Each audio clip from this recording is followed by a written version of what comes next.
The waiter lifts my plate, and a flicker of candlelight catches the silver charm bracelet on my wrist, a gift from Tyler on our 5th anniversary. His large hand reaches across Rosebud Steakhouse's crisp white tablecloth, fingers brushing mine. Something in his touch feels different tonight, more calculated than casual. Lauren. His voice carries that trainer's confidence, the one that convinced hundreds of Chicago's elite to pay premium rates for his services. We need to talk about our future. My wineglass pauses halfway to my lips. 8 years together have taught me his tells. The slight flex of his jaw, the way his shoulders square when he's about to drop something big. Remember how we always said we'd have a family someday? Tyler leans forward, his athletic frame casting a shadow over the remnants of our tiramisu. I want that someday to be now, right away. The Cabernet suddenly tastes bitter on my tongue. Tyler, you know how I feel about having children before marriage. Yeah, about that. He runs a hand through his perfectly styled brown hair. I went to the doctor last week. They found something. My chest tightens. What do you mean, found something? Hypertrophic cardiomyopathy. The medical term rolls off his tongue with practiced precision. It's genetic. Affects the heart muscle. The restaurant dims around us, conversation at nearby tables fading to white noise. Are you sane? I might not have much time, Lauren. His voice cracks. The doctor says having children later could be risky. I might not live to see our kids grow up if we wait. 8 years of memories flash through my mind. That first meeting at the Chicago Marathon charity run, both of us breathless and laughing. The way he described our future home, complete with a wraparound porch and tire swing. His proud grin when I made operations manager while he built his personal training empire. But threading through those memories runs a darker pattern, his constant deflection whenever I brought up marriage. A baby is a bigger commitment than marriage, Tyler. The words come out steadier than I feel. Why rush one but not the other? His expression hardens. So a piece of paper matters more than my chance to be a father? That's not fair. My fingers clench around the stem of my wine glass. You know it's more than just paper. It's about security. About building a family the right way. The right way? Tyler's laugh draws glances from nearby diners. What about my way? What about what I need? I think about my mother's gentle warnings over Sunday phone calls. About Ellen's raised eyebrows whenever Tyler dodged another conversation about rings and venues. About the condo I bought alone after years of his "we don't need paperwork to prove our love" speeches. I need details about this diagnosis. I meet his gaze directly. Which doctor? What tests did they run? You don't believe me? The tear that slides down his cheek looks almost rehearsed. About something this serious? My heart thunders against my ribs, but my voice remains level. I believe you're telling me something important. I just need time to process it. Time?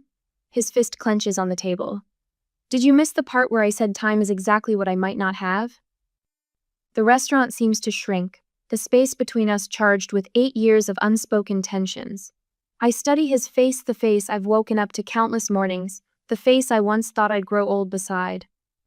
Something in his eyes doesn't match his words, like an actor who's memorized his lines but doesn't feel the emotion behind them.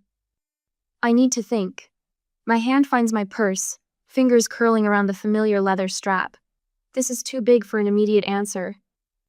Lauren, please. He reaches for my arm as I stand. If you love me? If I love you? The words taste like ash. Love isn't about ultimatums, Tyler. The walk to the coat check feels endless. Behind me, I hear his chair scrape against the floor, but I don't turn around. The young hostess helps me into my wool coat, her eyes carefully avoiding the tension radiating from our table. Outside, Chicago's November wind whips color into my cheeks. My Tesla chirps as I unlock it, the sound absurdly cheerful against the weight in my chest. Through the restaurant's window, I glimpse Tyler still at our table, phone in hand, fingers flying across the screen. 8 years. 8 years of compromise and patience, of understanding his reluctance and respecting his pace. Now this demand, dropped between dinner and dessert like a time bomb wrapped in medical terminology. As I navigate through Lincoln Park's familiar streets, my hands steady on the wheel, one thought crystallizes with unexpected clarity. This isn't about a baby, or even about time. This is about control, and for the first time in our relationship, I'm not sure I can trust the man I love. Sleep refuses to come. The clock blinks 2:14 a.m., casting a soft red glow across my bedroom ceiling. Tyler's words from dinner echo through my mind. Hypertrophic cardiomyopathy. Such a precise term from a man who still can't remember which drawer holds the silverware after 8 years. My laptop screen illuminates as I type the condition into the search bar. Medical journals and patient forums fill the results. Page after page describes symptoms, treatments, life expectancy sign-on, matching Tyler's dramatic proclamations. My chest tightens as I scroll through contradicting evidence. The phone weighs heavy in my hand as I pull up Sarah's contact. My fingers hover over the call button. Sarah's probably sleeping normal people sleep at 2 a.m. But she's also a cardiologist, and right now I need my oldest friend more than I need social graces. She answers on the third ring, voice thick with sleep. Lauren, everything okay? I need your medical opinion. The words tumble out as I describe Tyler's revelation, his urgent demands, the way his symptoms don't align with anything I've found online. Silence stretches across the line, then Sarah clears her throat. That's not how HCM works, Lauren. The condition can be serious, yes, but it doesn't present the way he's describing. And it certainly wouldn't require immediate pregnancy as some kind of treatment protocol. My free hand clenches in the sheets. You're sure? I treat HCM patients regularly. What he's claiming, it doesn't add up. The truth settles like ice in my stomach. Thanks, Sarah. I'm sorry I woke you. Don't apologize. And Lauren, trust your instincts on this one. After we hang up, I sit in the dark, processing. 8 years of small deflections and careful excuses crystallize into something uglier. Tyler's never been a good liar, he's just had a partner willing to accept his truths without question. Until now. 3 days later, I stand in Tyler's bathroom, heart hammering against my ribs. The shower runs behind the closed door, Tyler's off-key singing providing cover as I slide his phone from the counter. The passcode hasn't changed since our 3rd anniversary birth month and day. Such a romantic gesture, he'd called it then. Now it feels like another calculated move. His texts with Rachel fill the screen. My thumb trembles as I scroll upward through their conversation. Rachel, just get her pregnant first. Once there's a baby, she's tied to you without marriage. Tyler, working on it, told her about my heart condition tonight. Rachel, and? Tyler, she needs time to process. Classic Lauren always has to analyze everything. Rachel, she'll cave. She always does when you push the right buttons. The shower squeaks off. I replace the phone exactly as I found it. Muscle memory from years of competitive sports keeping my movements precise, despite the tremors racking my body. Back in the bedroom, I gather my gym bag with steady hands. The front door closes behind me just as Tyler's footsteps hit the hallway. 2 hours later, Ellen's already claimed our usual corner table at Intelligentsia when I arrived. Steam rises from 2 ceramic mugs, me usual almond milk latte waiting untouched. One look at my face and she slides the chocolate croissant across the table. That bad? Worse. I pull out my phone, show her the screenshots I'd managed to capture. Her eyes widen as she reads, manicured nails tightening around her mug. Son of a bitch, she whispers. It gets better. My voice sounds distant, detached. I found his laptop open yesterday. He's been researching unmarried fathers' rights in Illinois. And this morning I checked our protection. He's been tampering with them, Ellen. Little holes, probably for weeks. I'll kill him. The steel in Ellen's voice almost makes me smile. Almost. Get in line. I wrap my hands around my cooling coffee. I need a plan. Real evidence, not just screenshots. Something concrete before I confront him. You're staying somewhere else tonight, right? You can't go back there. I shake my head. My condo, my rules. He's the one who'll be leaving. The bell above the coffee shop door chimes. A familiar figure walks in, Melissa, Tyler's ex from before me. She spots us and freezes, uncertainty flickering across her face. Something in her expression sparks recognition in my gut. Without thinking, I raise my hand in greeting. Melissa approaches our table slowly, clutching her purse like armor. Lauren, hi. I've been meaning to call you, actually. Ellen starts to stand, but I touch her arm. Stay, please. Melissa pulls up a chair, eyes darting between us. I saw Tyler's Instagram post about starting a family.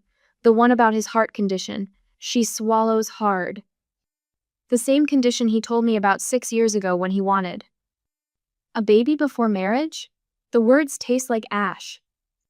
She nods, tears welling. I didn't believe him then, but seeing him use the same story now with you, I couldn't stay quiet. Not again. My phone buzzes a text from James, my brother. Free for lunch?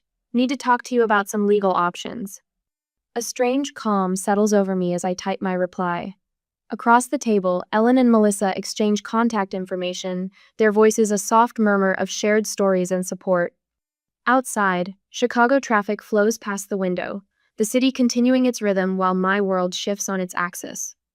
I open my calendar app, scroll to next Friday evening. Rosebud Steakhouse has always been accommodating about last-minute reservations, especially for longtime customers. My finger hovers over Rachel's contact before pressing call. Lauren? She answers on the first ring, false warmth coating her voice. Hi, Rachel. I'm organizing a family dinner next week to discuss the baby plans. I keep my tone light, pleasant. You'll come, won't you? Tyler says you've been so supportive of the idea. The pause stretches just a heartbeat too long. Of course. That's wonderful news. Perfect. I end the call, set the phone face down on the table. Ellen reaches across, squeezes my hand. You're scary when you're strategic, you know that? The laugh that escapes surprises me sharp and clean, like breaking glass. Good, because I'm just getting started. The next week, the reflection in Rosebud Steakhouse's window catches my arrival 20 minutes early. My black cocktail dress falls just below the knee, professional enough for work, elegant enough for what comes next. Inside my purse, the voice recorder's red light blinks steady as a heartbeat. Mario spots me the moment I step through the door, his weathered face creasing with grandfatherly concern. Your usual table, Miss Wilson? His hand brushes my elbow, a protective gesture that makes my throat tight. Or would you prefer something more private tonight? The usual will be perfect. I meet his eyes. And Mario, my friend Rachel, might join us. He nods, understanding in the slight tilt of his head. We've known each other long enough that he remembers when Tyler first brought me here, remembers 8 years of celebrations and date nights. Remembers how Tyler's behavior toward the staff shifted subtly over time, from charm to condescension. The maitre d' settles me at our corner table, angled to view both the entrance and the Chicago skyline beyond the windows. My fingers smooth the crisp white tablecloth, finding comfort in its familiar texture. 8 minutes pass before Tyler strides in, all broad shoulders and practiced confidence in his charcoal suit. Beautiful. His lips brush my cheek, cologne washing over me. The same scent that once made my heart race now turns my stomach. But then, you always are. I've rehearsed this moment in my mind 1,000 times, but nothing prepares me for the flash of confusion across his face when Rachel appears behind him. His sister freezes mid-step, her designer purse clutched like a shield. Lauren? Tyler's voice holds a warning note. What's this about? Family dinner. I signal the waiter. We're celebrating after all. Shall we start with appetizers? Rachel slides into her chair, shoulders rigid. I have an early meeting tomorrow.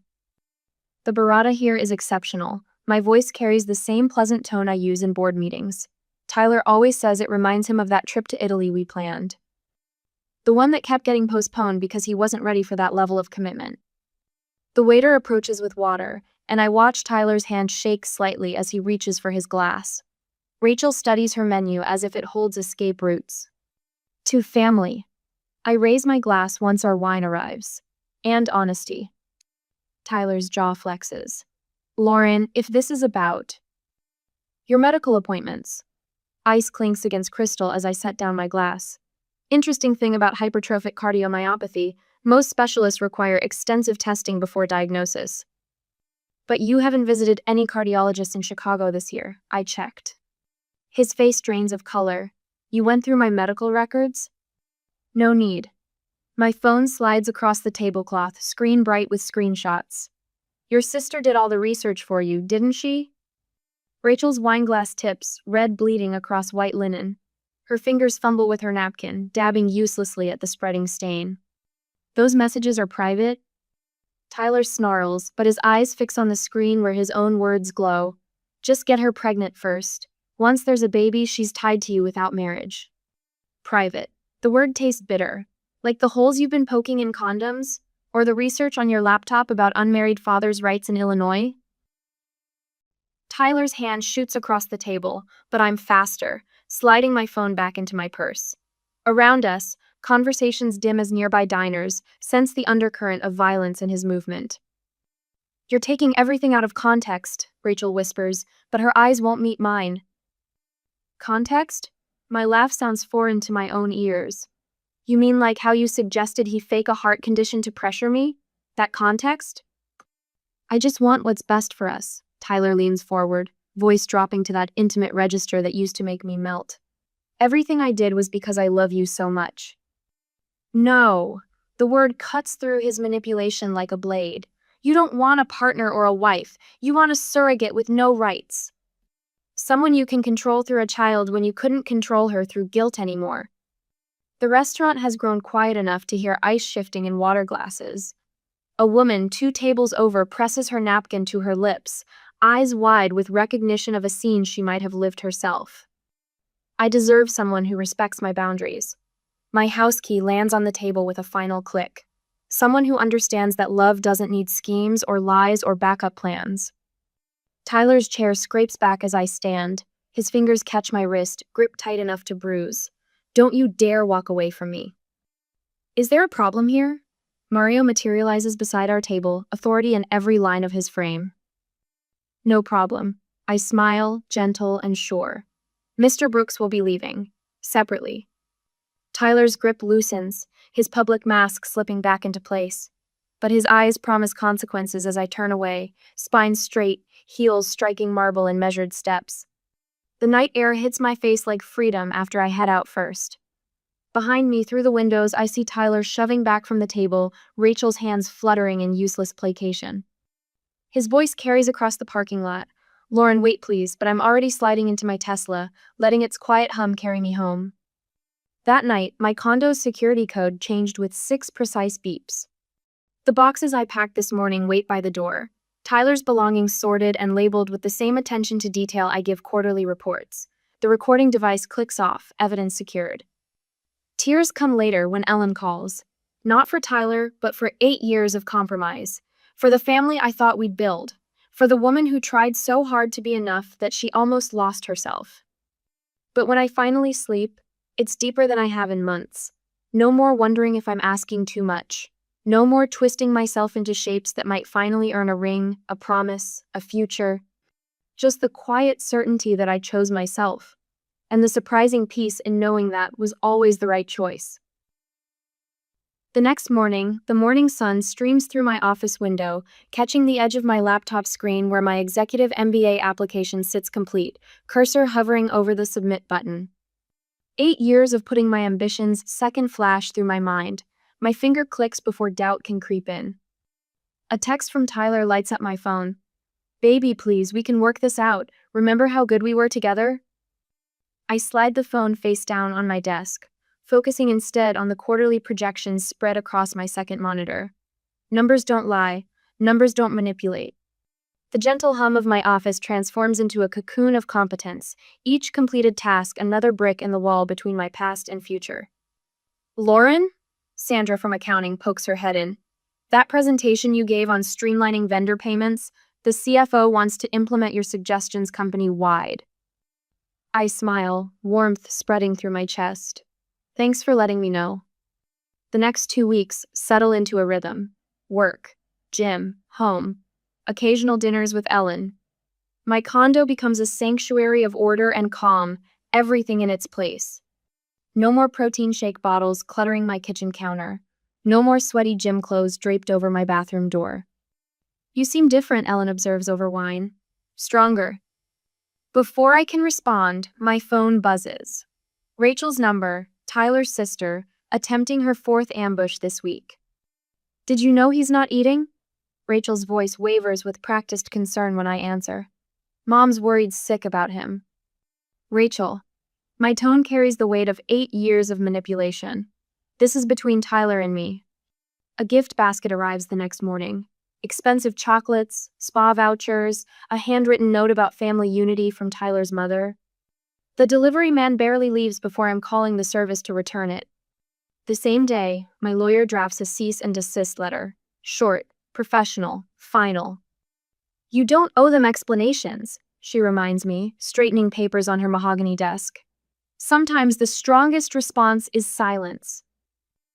That evening, I sit across from Dr. Marshall, my therapist's office warm with late afternoon light. Tell me about the patterns you're noticing, she prompts. The gifts, the guilt trips, the way they show up unannounced. My hands clench in my lap. It's like they're reading from the same playbook Tyler used all those years. And how does recognizing these patterns make you feel? Angry. The word surfaces with surprising heat, not just at them, at myself for not seeing it sooner. Dr. Marshall leans forward. Anger can be clarifying. It shows us where our boundaries have been violated. The support group meets in a church basement on Thursday nights. Metal chairs scrape concrete floors as we form our circle. Tonight, a woman with silver streaks in her dark hair shares about her divorce after 30 years of gaslighting. I kept thinking if I just loved him enough, tried harder. Her voice cracks. My hand rises before I realize I'm speaking. That's what they count on, our willingness to try harder while they do less. Someone touches my arm as we file out after the meeting. Michael from work, his kind eyes widening in recognition. I never expected. He trails off. Me neither. A small laugh escapes. Small world. We grab coffee, our conversation flowing easily beyond shared trauma into books, travel, dreams. His respect for my space feels like cool water after years in the desert. Weeks pass. Tyler's training clients begin canceling. His carefully curated social media image crumbles as whispers of the truth spread. A former client stops me at the grocery store. I heard what he tried to pull, she says, squeezing my arm. You did the right thing. Rachel's Mercedes swerves to avoid me at our usual shopping center. Her guilty glance feels like victory. The acceptance email from Northwestern's Kellogg School of Management arrives on a Tuesday afternoon. Ellen insists on celebrating. To new beginnings, she toasts, champagne glowing amber in the sunset. My phone stays silent in my purse, Tyler's number finally blocked. The autumn air carries possibilities instead of regret.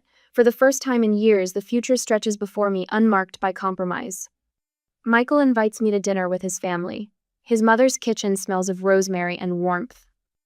Their easy laughter and genuine questions stand in stark contrast to Tyler's family's interrogations about children and marriage. Stay for dessert, his sister Kate urges, no agenda hiding behind her smile.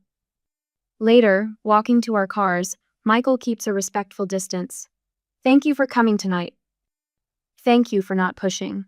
The words come easily, truth rising like stars in the darkening sky. At home that night, I stand on my balcony, Chicago's lights glittering below. The city feels different now, full of choices instead of obligations. My MBA textbooks wait on my desk, post-its marking important passages, a future built on my terms, not someone else's demands. The wall calendar catches my eye, dates marked with classes, therapy sessions, work presentations, each entry a step forward, each accomplishment my own. The empty spaces between them no longer feel like failure, but like freedom, waiting to be filled with possibilities of my choosing. My phone buzzes with a text from Ellen. Proud of you. 3 simple words that mean everything. I touch the screen, a smile tugging at my lips. The night air carries a hint of autumn, a promise of change in its crisp edge. Tomorrow will bring what it brings. Tonight, I stand in my power, finally understanding that it was mine all along. A week later, the organic kale display at Whole Foods blurs as I spot him between the leaves. Tyler. His calculated proximity makes my skin crawl. He knows my Saturday morning shopping routine. 8 years taught me his tells. The too casual stance. The practiced nonchalance as he pretends to examine a bunch of Swiss chard. My cart squeaks to a halt. The fluorescent lights cast unflattering shadows under his eyes, highlighting the new worry lines around his mouth. His personal training empire has crumbled. Whispers of his manipulation spread through Chicago's fitness circles like wildfire. Lauren. His voice carries that same trainer's confidence, but something desperate edges his tone. You look great. The compliment lands like a dead weight. I think of the text Ellen showed me last week, Tyler asking mutual friends about my schedule, my habits, my dating life. I've been doing a lot of thinking. He steps closer, Swiss chard forgotten. A woman with a toddler glances our way, then hurries past. I hope you're well, Tyler. The words come out steady, practiced. My therapist would be proud. We have so much history. His fingers drum against his thigh, another tell, anticipation building. Maybe we could grab coffee, talk about everything? The fluorescent lights suddenly feel too bright, too exposing.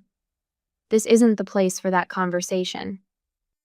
When is the place? His jaw flexes. You won't answer my calls, won't meet me anywhere. Because I have nothing left to say. My hands tighten around the shopping cart handle. A display of organic apples provides an escape route.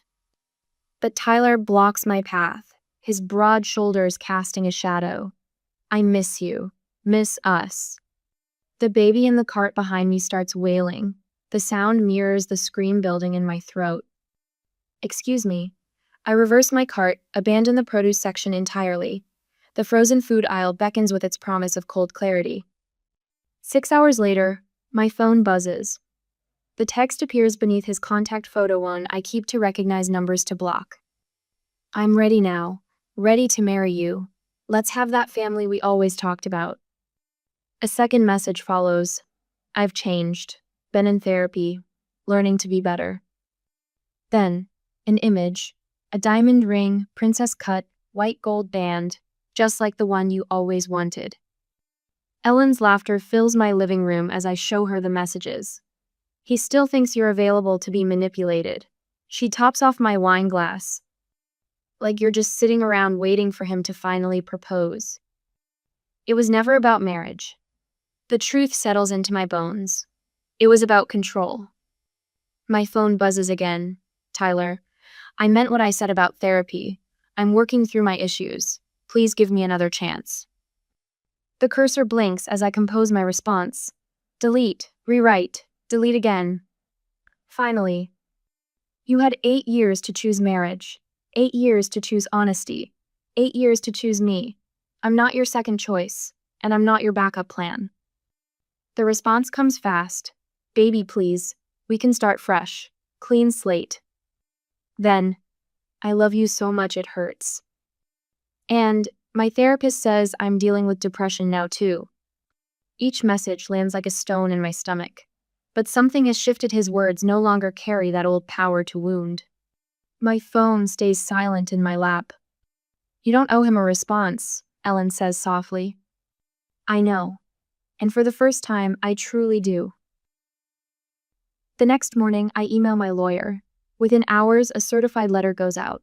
Any further contact attempts will result in legal action. The box of Tyler's remaining possessions sold t-shirts, a forgotten watch, birthday card ships to Rachel's address via FedEx. No note enclosed. My condo transforms in the couple of weeks to follow. The beige walls he insisted would maximize resale value bloom with rich colors. The oversized leather couch he loved disappears, replaced by a velvet sectional in deep green.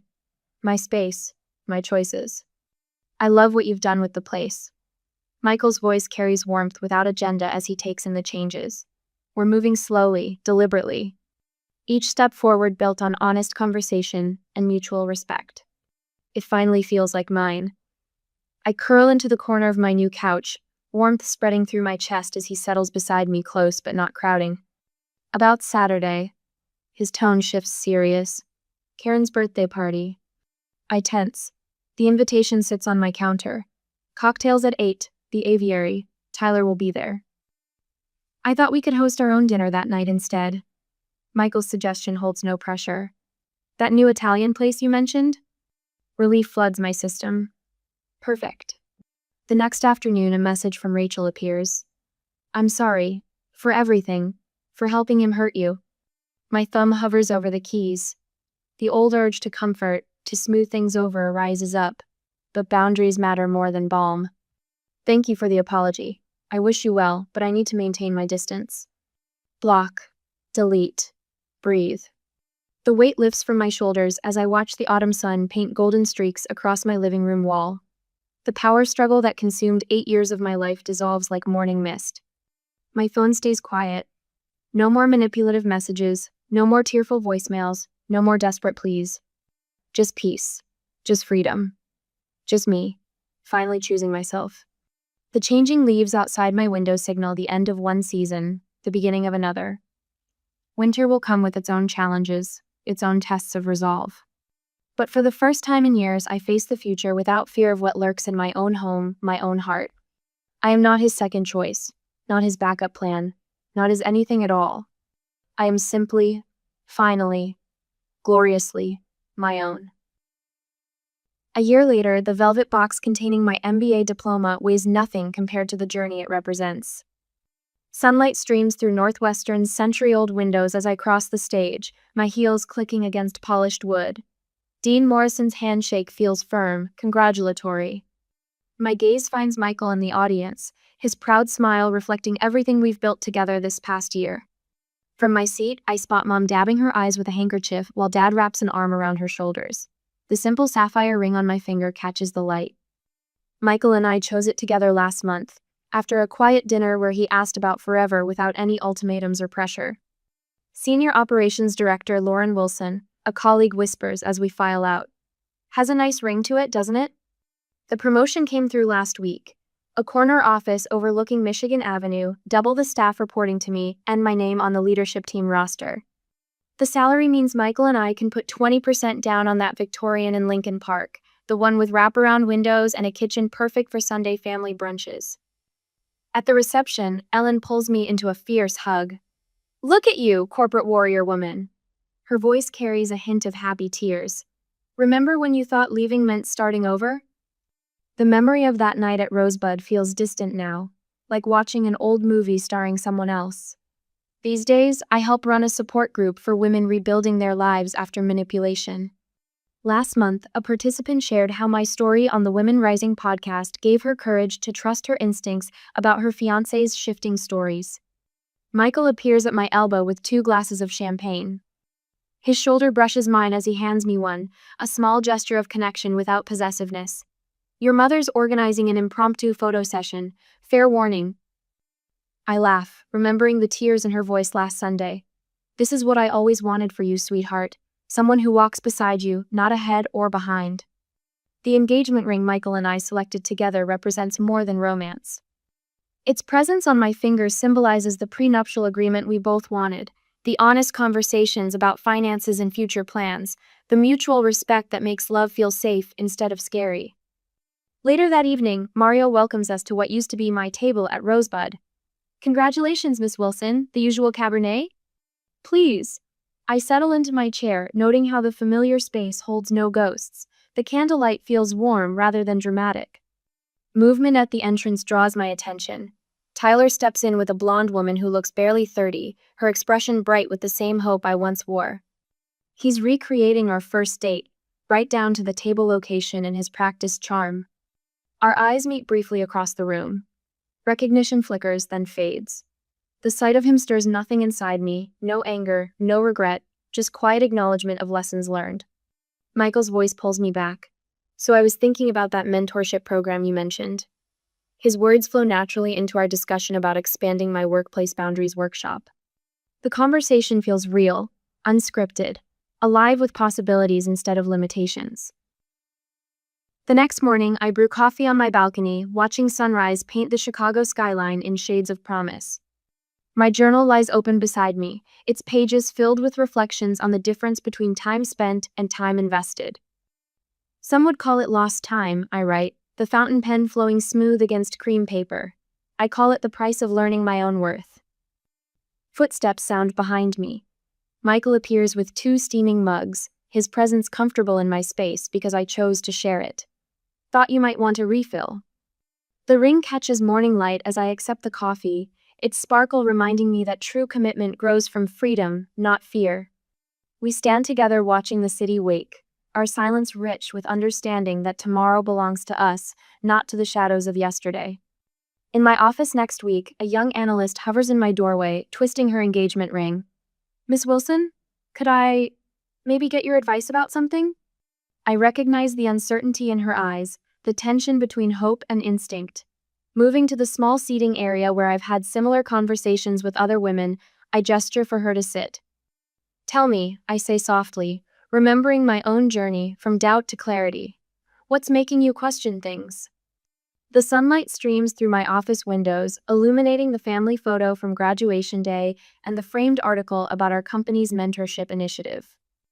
On my desk, the day planner lies open to wedding venue appointments Michael and I will explore this weekend, each one carefully selected to reflect our shared values rather than someone else's expectations. My brother James texted this morning about another friend needing guidance about relationship boundaries. You're becoming the family expert on healthy love, he wrote, followed by a smiling emoji.